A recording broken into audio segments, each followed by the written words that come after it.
네, 안녕하십니까. 거주 취약계층을 위한 그린 리모델링에 대하여 발표를 진행할 동구리팀 정승호입니다. 네, 먼저 발표를 시작하기 앞서 아침 일찍부터 모여주신 여러분들께 감사함을 표합니다. 네, 오늘 아침 여러분이 여기로 오시는 길에 추위를 많이 느꼈을 거라고 생각하는데요. 이 추위는 사실 숫자로 체감하지 않더라도 다 느낄 수 있을 거라고 생각합니다. 이렇게 추워진 날씨는 사실 우리 모두가 오늘 다룰 주제와 밀접한 관련이 있습니다.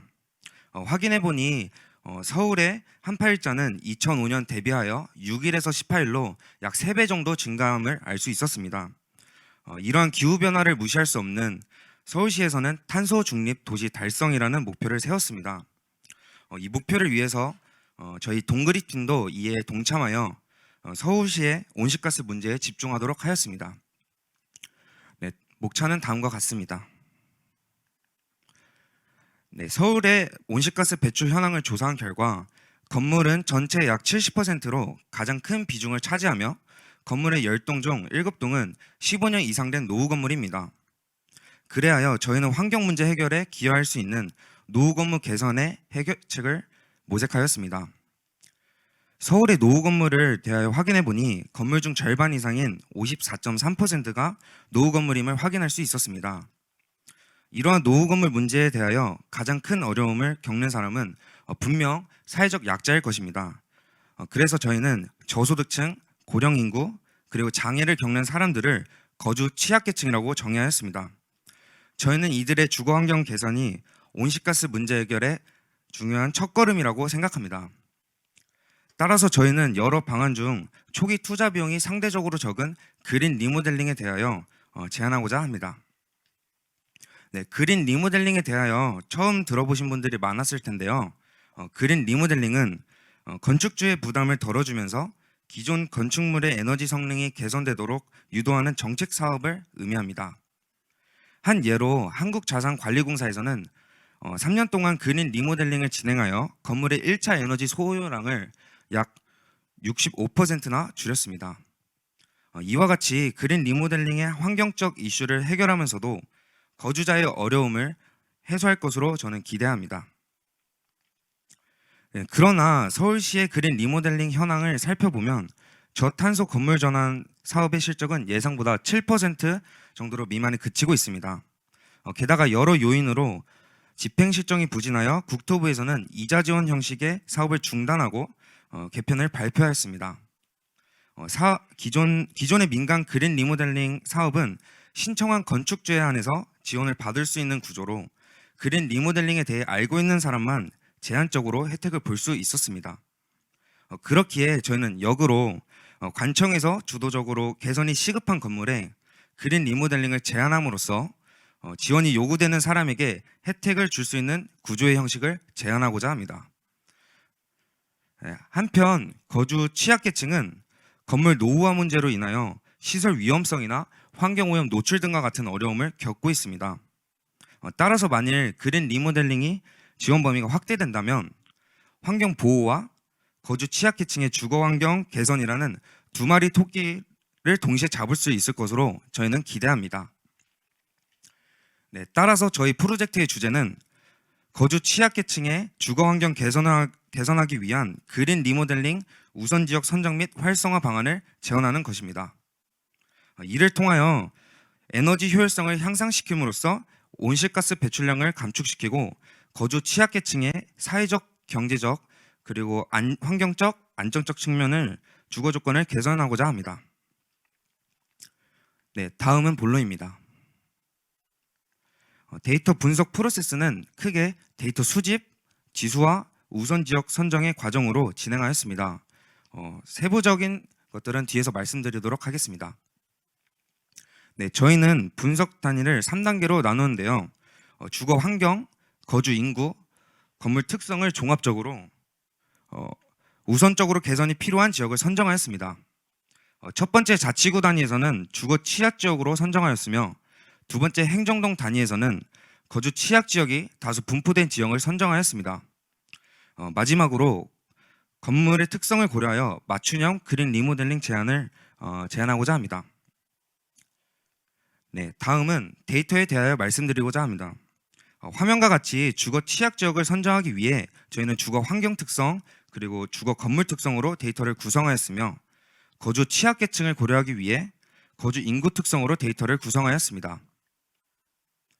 네, 자치구 단위에서 주거 취약 지역을 선별하기 위해 주거 환경 특성인 교통 및 복지 접근성과 녹지 비율 그리고 주거 건물 특성인 노후, 공가, 수리 소요 비율을 고려하였습니다.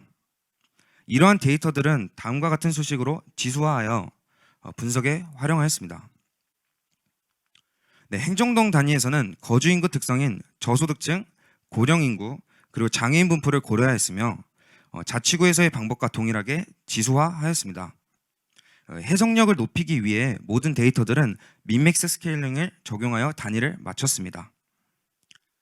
네, EDA를 보시면 EDA를 통해 각 주거 취약 지수별로 뚜렷한 차이가 있음을 다음과 같이 확인할 수 있습니다. 네, 주거 취약 지역을 선별하기 위해 저희는 군집 분석을 진행했는데요. 계층적 군집화인 완전 연결법과 와드 연결법 그리고 비계층적 군집화인 K민즈와 K매드위지 클러스터링을 사용하였습니다.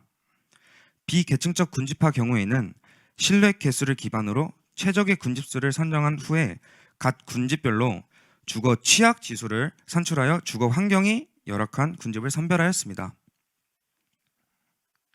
이후에 하드보팅 방식을 적용하여 저희는 최종적으로 주거 취약 지역을 선정하였습니다. 선정된 주거 취약 지역으로는 강북구, 노원구, 도봉구, 종로구입니다. 네, 다음은 행정동 단위 분석 프로세스입니다.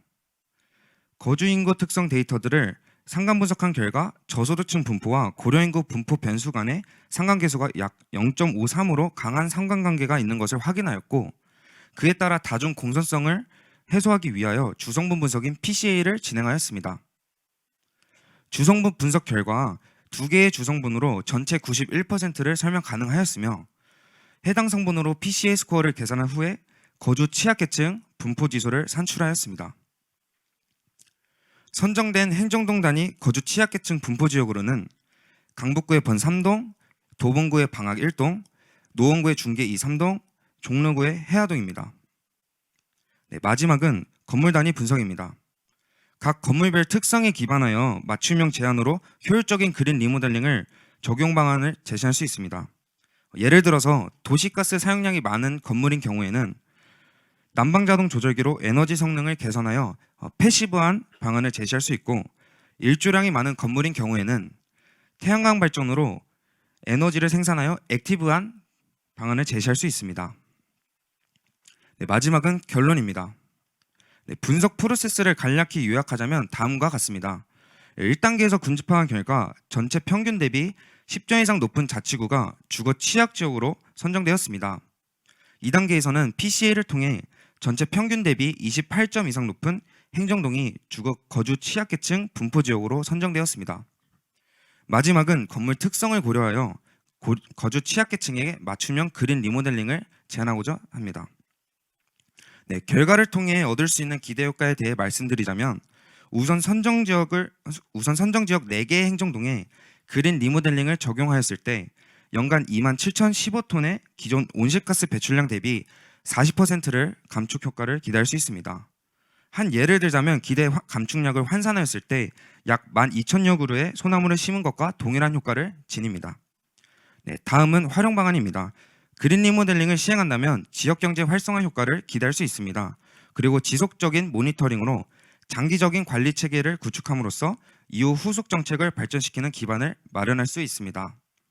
또한 유관 데이터를 기반으로 신규 분석 과제를 도출하여 추가 분석 기회를 얻을 수 있습니다. 한계점으로는 건물 단위 데이터 확보에 어려움이 있어서 세부적인 도입 방안 분석이 제한적이었고 확보한 데이터 간의 시점 차이로 인하여 최신 사항 반영하는 것에 한계가 있었습니다. 그럼에도 이러한 한계점들이 보완된다면 그린 리모델링의 현실적인 적용은 거주 취약계층의 보금자리에 푸른 희망이 될 것으로 저희는 기대합니다. 네, 이상으로 발표를 마친 동우리팀 정승호였습니다. 감사합니다.